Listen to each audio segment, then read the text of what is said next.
I'm Stewart Hoover. I'm a scholar of media and religion at the University of Colorado. I am interested in American media culture and its roots in American Protestantism.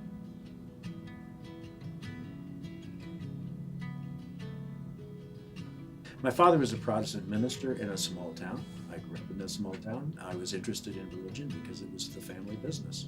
I was also interested in media. I was a media fanatic. I was a television addict. And when I had an opportunity to go to work in radio years later, I ended up working Sundays. And among the things I had to do was to roll the tapes of all the radio evangelists who played on this little station that I worked at. And I became more and more interested in those two worlds, in the world of media and the world of religion, and how the two might be related.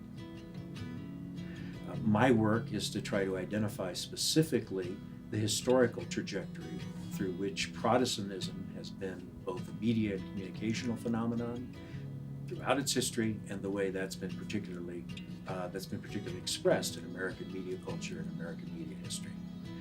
It has a voice in marking the culture as a religious culture. It has had a voice and it's had a place in establishing standards and understandings of what domestic values are and what the domestic sphere should be about.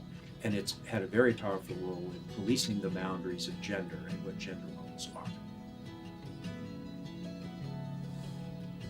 This is an important project because American media have played such an important role and continue to play such an important role in global media. And to understand the history of American media, you have to understand the history of the Protestant role in American media. That makes this particular project even globally significant. And that's additionally important today because we see Protestantism being so active in global political cultures with the evolution of the neo-populist movements in North America and Europe that are typical of the era we live in. I think people in my field, the field of media studies, are increasingly recognizing that religion hasn't gone away, it's persisting. And I think my research and research that my colleagues do in this field are demonstrating how the media are so much a part of that persistence. Religion as we know it today would not exist in the ways it exists without the media and without its presence in the media.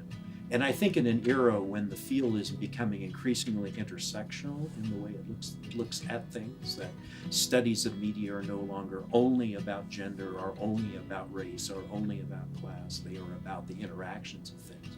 Religion interacts with all of those things, and it needs to be understood as a substantive player in that intersectional